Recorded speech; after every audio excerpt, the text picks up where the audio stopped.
Tonight at 11, still on the hunt. We have numerous boots on the ground, and, we're looking forward to apprehending Mr. Man. A person of interest still wanted for questioning in connection with the murder of a Yale grad student, while the investigation is now turning to car dealerships. Another officer-involved shooting. New details after a shooting at a Meriden motel just off the busy Berlin Turnpike. Plus, school safety in the pandemic. Safety has always been our #1 priority. We need to vaccinate teachers as quickly as possible. Is it safe for students and staff to go back to class? The long-awaited guidelines from the feds right now.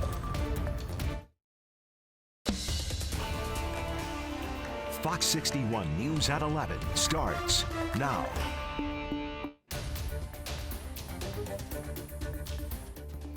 And we do begin with breaking news, horror and heartbreak in northeastern Connecticut. The iconic hole-in-the-wall gang camp in Ashford up in flames. Good evening and thanks for joining us for the news at 11. I'm Ashley Afonso. And I'm Brent Harden. Officials say there are no reports of injuries at this time, but a lot of history at that campground is now a total loss. Officials say the fire happened this evening at the Ashford camp, founded by legendary actor Paul Newman. Fox 61's Zania Maldonado is live in Ashford now with what we know right now. Zania. Well, Brett and Ashley, we did hear from the fire chief tonight not too long ago. The department was called here to the scene after an alarm went off at the camp just before 5 p.m. this afternoon. And despite tonight's cold temperatures, they were still able to get this fire put out in just about 90 minutes. Starting to receive numerous calls of a structure fire at that location. Red flames were seen shooting out of the hole-in-the-wall gang camp Friday afternoon. We're showing a column of smoke over the area. The Ashford Fire Department calling in mutual aid from Eastford, Mansfield, Tolland, and Yukon to battle the blaze. And along with their help, we arrived at the building to find it was heavily involved. This is the main building with all the town hall, if you know where that is. It was heavily involved. Oh, it was very, very thick black smoke. It looked like a smoke tornado, basically. This video sent to Fox 61 from resident Kristen Starr captures dark smoke filling up the sky. Starr says she could see the fire unfolding from her family's property nearby.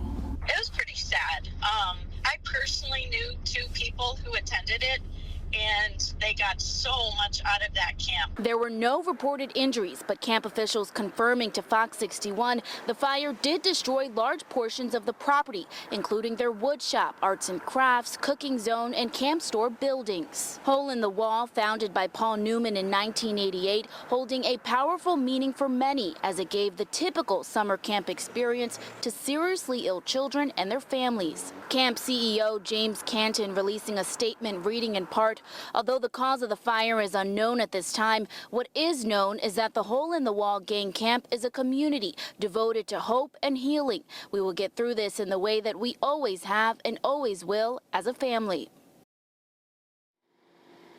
And the state fire marshal and Connecticut State Police are on scene tonight collecting evidence as the cause of this fire remains under investigation. We're live in Ashford tonight. Zania Maldonado, Fox 61 News. All right, Zania, thank you. And on to the weather watch now, and the deep freeze hitting Connecticut this weekend expected to stay bone chilling as you look live out over Hartford and New Haven tonight. We're keeping our eyes peeled for even more winter weather. There are more chances for snow and other wintry precip in the forecast tonight. Yeah, Chief Meteorologist Rachel Frank tracking everything you need to know to plan your weekend. Rachel?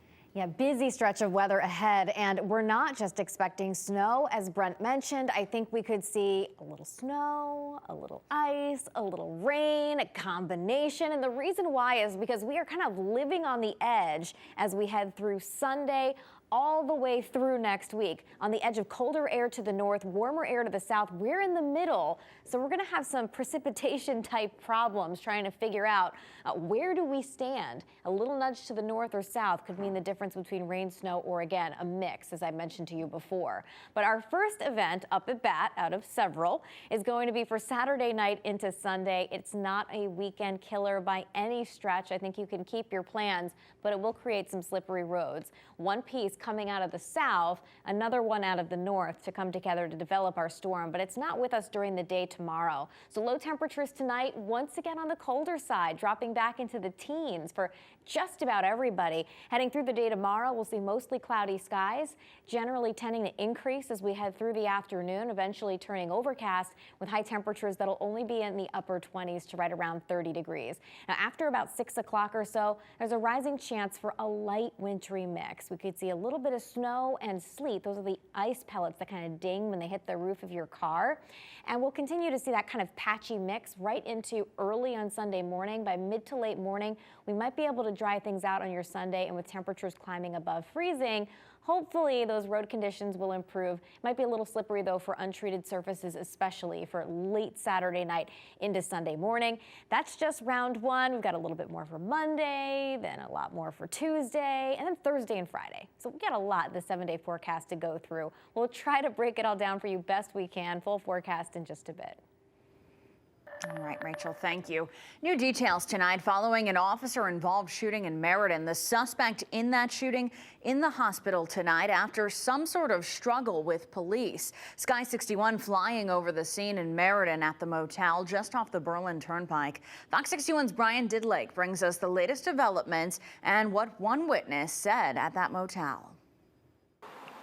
It's all quiet now here on the Berlin Turnpike, where early Friday afternoon police had blocked the entrance here at the Flamingo Inn Motel, where guests were stuck inside their cars and hotel rooms waiting for the confrontation to end.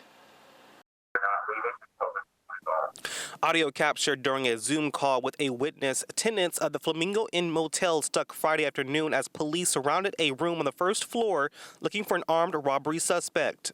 I peeked my head out the window, seen maybe like one Meriden cop and then maybe 6 or 7 undercovers, all out the window, all out the door. 102, open up. Everybody had their guns drawn. And then after that, everybody else started coming really quick. Before this scene took place, police say the armed robbery suspect, 24-year-old Kenneth Struthers, tried to run but ended up being shot. Struthers fled on foot from the room. A foot pursuit ensued involving officers from both the West Hartford Police Department and the Meriden Police Department. After a brief foot pursuit, a confrontation occurred, resulting in Struthers being shot. A firearm was recovered from the scene. Back at the scene, witness Sarah recounts what she heard. All I heard was somebody named Victor. There's one more person in there. One person ran earlier and got shot. There's only one way out, so there's no back doors. Police have not confirmed whether someone else was in the room or whether there was a second suspect. Struthers, who was shot by police, is currently being treated at a local hospital. We do know so far that the Western District Major Crime Squad and the new London State's Attorney's Office is currently taking over the investigation.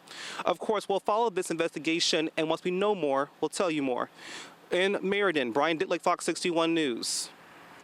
Brian, thank you. The search continues for the man police are calling a person of interest in the killing of a Yale grad student nearly a week ago now. King Xuan Pan is wanted for questioning in that case.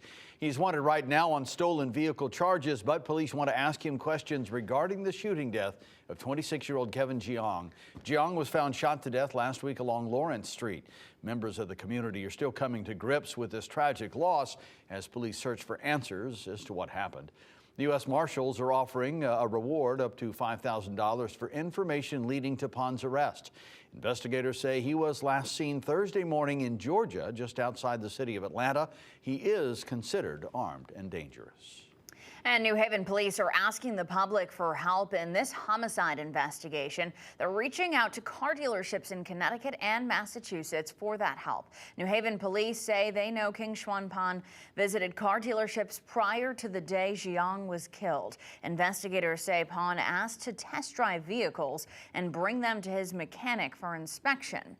Police are now asking any dealerships in Connecticut and Massachusetts who may have had any contact with him in recent months to give them a call right away.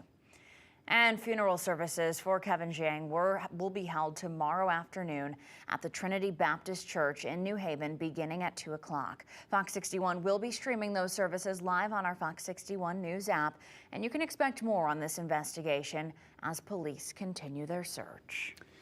We have much more coming up on the news at 11. Keeping schools safe for everyone. The message from teachers as the CDC pushes students to head back to the classroom. Plus, Amazon takes aim at the state of New York, why the online retailer is fighting back after being called out for not doing enough to protect workers from COVID-19.